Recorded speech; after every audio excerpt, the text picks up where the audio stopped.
Hello there, welcome back to the Chap's Guide. My name is Ash and I'm your host on this journey through men's style, self-development and personal grooming. Now today I'm going to try and help a gentleman on one of life's big tasks that he faces, and I'm going to tell you the question I've received, and then we're just going to work our way through a kind of back to basics approach on how to deal with giving a speech or being the toastmaster at a wedding. So my question comes from Loritz, and he says, I'm privileged to have been asked to be the toastmaster at a friend's wedding this summer. Having only been to 2 weddings so far in my life, one of which was without any speeches at all, I find myself lacking the knowledge and experience in regard to what is expected of me. Hence, I hope to draw upon your life experience and proficiency in public speaking. I am 27 years of age, I live in Denmark, and while I understand there might be cultural differences in our wedding traditions, I believe the essence of being a great toastmaster is very simple. And I think you're right. You know, I have been to Denmark several times, wonderful country, but I know little about the protocols of a wedding.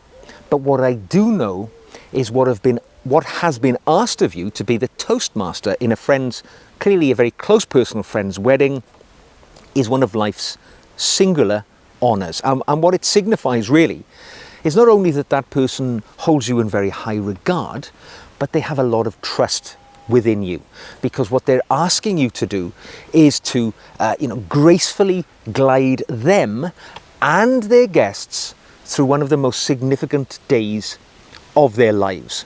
Now, of course, there feels like a great responsibility weighing upon your shoulders, and of course it is. You know, it's natural to feel a touch of apprehension in a situation like this, particularly if you haven't been exposed to many weddings on your life journey so far. Surely, as a 27-year-old guy, you're entering that phase of life where many of your associates and friends and colleagues will be getting married, right? It's that golden spot, isn't it? You know, but 20s to sort of mid-30s where people tend to tie the knot. So learning this skill early on and showing proficiency in it, you might get asked several more times in the future. So it's good to invest a bit of time in it. So don't be worried if you feel a little apprehensive, but just think of it like this. This is a great opportunity to grow one of life's most important skills. That is the art of public speaking. And as I say, if you become well known as a capable toastmaster, you might get invited to many more weddings, holding the vaulted role as a speaker. Now, just remember a few things. First of all, public speaking, it's more than the art of just addressing a crowd. If that were the case, we could all just stand there with a sheet of paper and read it out. It's very much a case, in a wedding particularly, of making people feel at ease, drawing the attention of people in the room, but without dominating it, because you're not the star of this show. You are merely kind of the host. And, you know, as I say, you're going to gain skills from this, which will benefit you personally and professionally. Being a good speaker, it'll open a few doors for you. And now is a wonderful opportunity to master those skills. And actually, a wedding is a wonderful time to demonstrate and to practice what public speaking could be for you in the future, and to show it off, really. And, you know, it's a no-lose situation, because everybody involved is happy, they all want to be there, nobody wants to see you fail, and you are there to enjoy the experience and be a part of your friend's special day. So, to help you on that path, I've got a few actionable tips for you, quite simple, which will help you be the best toastmaster that you can be on the special day. Now, the first thing that you have to get a grip of is to understand your role in this task. Now, whether you're a public speaker at a wedding, a toastmaster, as you refer to it on this occasion, or whether, you know, it's giving a presentation in work. Ultimately, particularly in your scenario here, understanding the role means for you, you are the gentle conductor of the situation that's going to unfold today on this very special occasion for your friends. Think of yourself as the bridge between the happy couple and the guests who are attending. And your primary role will have a few responsibilities. Now, as I say, cultural differences might vary between different countries. Here in the UK, it's quite traditional. Obviously, the country's been around a long time, and our wedding processes are kind of long established. I don't know what they're like in Denmark, but typically your role as Toastmaster, if performed here, and I'm guessing in many other countries, will involve things like welcoming all the guests with warmth when you open the festivities, when you have your initial chat to them. Your job will also be to guide them through the program of events which take place on this big day. So it's going to be things like, introducing the speakers, unveiling the speeches, telling people when dinner will take place, calling people to attention at things like the cake cutting, maybe the first dance. But obviously the more formal part of the wedding breakfast or the reception, this is where your role will really come into play. I think a big part of it will be introducing the speakers with a bit of light, tasteful commentary. So here in the UK, most ordinarily, you would be introducing people like the best man speech, you would be introducing the father of the bride, you would be introducing the groom himself when they give their speeches. This would be typical. However, I've been to weddings, and as you can imagine, as a 55-year-old man, many of my friends are now on their second and third weddings. I've been to so many, there is no protocol, all right? So you can have the bride making a speech, you can, have the happy couples, cats and dogs making a speech. It's whatever they want, it's their day. So just make sure that you know what's going on and what you're expected to do, and a bit of light commentary. It's fine to, when you're introducing maybe the best man and his speech, to just remind everybody present that they've known each other for 25 years, they fought in the trenches together, went to university together. Any witty anecdotes that you can throw in which will make the situation more interesting and exciting for people, the better. Remember, it's about being personable. And of course, one of your big jobs is keeping things on track. So keeping an eye on the time and really being the shepherd for the event, but never lose the celebratory tone of the day. It's not about, shouting and managing people. It's about gently nudging people to be in the right place at the right time and to enjoy the event. And remember one thing, right? As the Toastmaster for this event, you're not the star of the show. You're not there to steal the spotlight or give a long performance to people. You are the gracious host on behalf of the happy couple.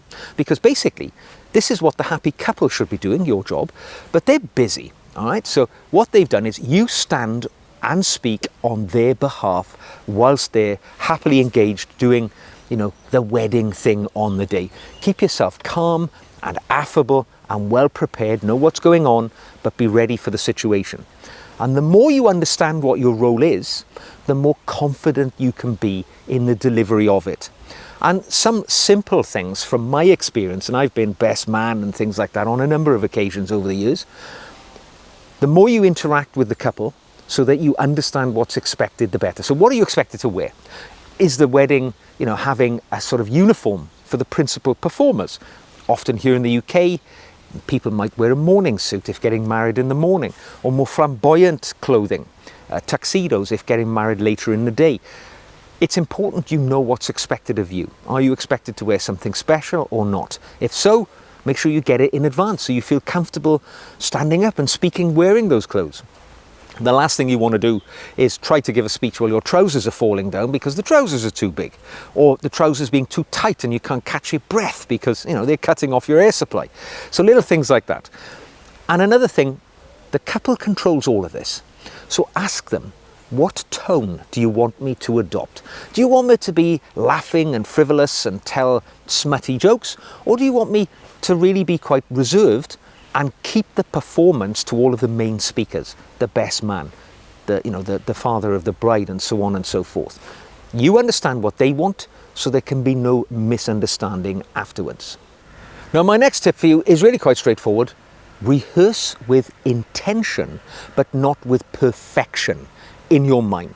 Because in my experience, and as I say, I've been a professional public speaker at various different levels, as well as being, a private speaker in weddings and things like that for many, many years. And what I would say is the most effective and enjoyable speakers that I've sat through over the years, they're not the flashiest, they're not the funniest. What they are is the best prepared. And that is at least what you can do. You might not be the funniest man in town. You might not be the flashiest or have the wittiest personality. But what you can be, what you are entirely control of, is your level of preparation. If you turn up on the day with everything written down on a sheet of paper and you expect it's going to be a good performance when you haven't gone through it previously, you are on the road to a big failure. You need to prepare in advance. So write out what you intend to say, your introductory remarks, the transitions that you will use when going from speaker to speaker in the main part of your performance. You know, when the best man speaks, when the father of the bride speaks, when it's time for the groom, you're going to have little things you want to say to keep the whole story flowing, keep it interesting for people. And you might be asked to provide some closing words for everybody. You know, make sure you have the right things to say and prepare them, write them down. But my advice is don't memorize them word for word. So many people try to do that, and the performance, if that's the right word for it, becomes robotic, and it sounds like they're just reading it from a sheet, but instead of being in front of them, the sheet is actually in their mind. So do rehearse, but rehearse aloud, but get the general gist of what you're going to say. Maybe have some, flashcards in your pocket, little notes if you need that, just to remind you. Keep them in your hand for your own personal confidence, and to glance at if you lose your train of thought as you're going along. But don't rehearse it verbatim, word for word, because it doesn't sound very natural. And remember, the day is all about natural and the flow and the happiness. This is not a presentation at work. This is a wedding where joy is at the heart of everything, where love is the overarching theme here, not profits and losses and things that you might find in a presentation at work. So keep it nice and smooth. Do your rehearsing. Some things I like to do, I like to come out here into nature, and I will walk around when I'm giving my talk, because you'll find that you're obviously going to be standing up at the wedding. If you can rehearse using the same posture that you will be using on the big day, you'll feel more natural when you come to do it at the wedding reception. If you sit down at your desk and you just go through it in your mind or read it, aloud at your desk, it's not the same. Get outside, get your tongue and your vocal cords around the words that you're going to say on the big day. This is the best way to practice, because it'll feel like second nature. There's such a thing as muscle memory. If you do things over and over, your muscles get used to doing it. I believe it's the same for your vocal cords and your enunciation. So if you're used to saying words over and over again, maybe there's a difficult name or a difficult place name or something that you might have to say. If you say it repeatedly over and over, you just get used to it. And even if the general flow of what you intend to say, go over it over and over again. But don't sort of lock it into your mind word for word. You understand what you're going to say, just not exactly how you're going to say it on the day. And that way, I think you get a much more natural performance on the big day. It's not as if you're reading it out. And remember, as I said, time those segments that you're going to be putting in place. If you have a set time, if dinner needs to be served by 2 in the afternoon, 3 in the afternoon, your little segments and your management of the time slots is key to the performance of the big day. And practice speaking slowly, with pauses. The best speakers don't run off at the mouth. They command the attention of others with gravitas, with tone of voice, and with pacing of what they say. Just slowing things down makes people tune in and listen more acutely. So just go over it, practice it, go slowly, and on the day when the time comes, you will feel at home, because you've already been through this. You've already done it, and it'll feel very comfortable for you. Now, my final tip for you, and this is quite a straightforward one really, is that all you have to do in your speaking is to bring warmth and not performance to the situation. As I said it a few times now, you're not the star of the show. You're just the ringmaster putting everything together.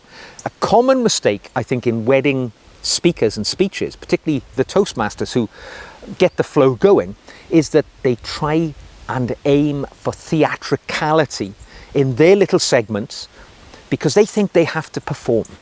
But actually what you've got to remember is, in the context of a wedding, right, what you're aiming for is a little bit of sincerity here. It always wins the day. You know, just speak as yourself, but with a little bit of a polish. That's all you have to do. You don't have to, you know, climb onto the stage and go for your full Shakespeare moment. Just be yourself, but speak a little louder, speak a little slower, cut out the swearing if you're a bit of a habitual swearer. Remember the audience, Grandma's going to be there. She doesn't want to hear about, you know, all of the things that happened in college when you were out with the groom. Make it something which is from the heart, and you can hardly go wrong in a wedding. And a little bit of humour is always helpful. But remember, nobody's expecting you to be a comedian. You don't have to have people rolling in the aisles. Do a little bit of research, go online, find some good wedding quality jokes, ones that can be acceptable for the children in the room, for Grandma, and for the adults who will nod, nod, wink, wink. They'll understand what you mean if there's any double entendres that you can add in there. And, you know, if you get a little nervous, just remember a little tip for you. You're going to be in front of people who only want you to succeed. Right? These are not competitors in work who want to see you fall flat on your face. Everybody there in the room is there for a good time. So don't worry about going wrong or saying the odd word or making a faux pas. Everybody wants you to succeed. And if it all gets a bit overwhelming, look in the audience for those friendly faces, because there's going to be dozens of them facing you. Look to the happy couple, give them a big smile, and they'll smile back at you. It'll put you at ease. It'll remember you're just there to celebrate their big day. This is not Macbeth at the Royal Shakespeare Company. This is a friend's wedding where you're being asked to give a gracious few words to keep the story flowing on the big day. And just keep it going, because we're all there to have fun. I hope I've equipped you with at least 3 actionable points that you can take forward. But remember, right, being a capable public speaker doesn't happen overnight. It takes a bit of work, a bit of effort. And this wedding could be the beginning on your journey, which will take you to being a capable, comfortable, confident public speaker, which can open doors in your life, open many more wedding invitations in the future if you're good at it. And it can change and add to a skill that lies dormant within you at the moment. But all you have to do is activate it. And this wedding could be a gift and a lifelong skill from the people who've asked you to be the Toastmaster. So embrace the honour. Prepare well. Don't get worried about it. Remember the tone is joyous and happy. And just be you. And do what is necessary to make this the most special day of these people's lives. I mean, I know my best man was my closest personal friend, and when I got married, his speeches, the way he carried the wedding reception was a huge addition to my memory of the big day and the enjoyment of everybody present. And I'm sure yours is going to be exactly the same. And let me know how it went afterwards. I would love to hear. So, I hope you've all enjoyed this video and it has been of some benefit to you. If you've enjoyed it, give it a thumbs up to like it. Subscribe if you'd like to see more videos like this. Ask me a question, just like Loritz has today. I'd be delighted to help you if I can by telling you of some of the skills and abilities that I have learned throughout my life and offering them to you as a gift for your life journey. If you'd like to come on the journey with me to Chap Nirvana, as I call it, the gentleman's destination, you can become one of my patrons, and in the show notes below you will find a link to my Patreon page, and if you join my Patreon group, which costs a tiny monthly fee, you will benefit from the additional videos I make each and every week and a personal dialogue with me should you wish to have that. So, until the next time we meet, enjoy every opportunity, embrace it and wring the most from it in your life, and I'll see you again very soon.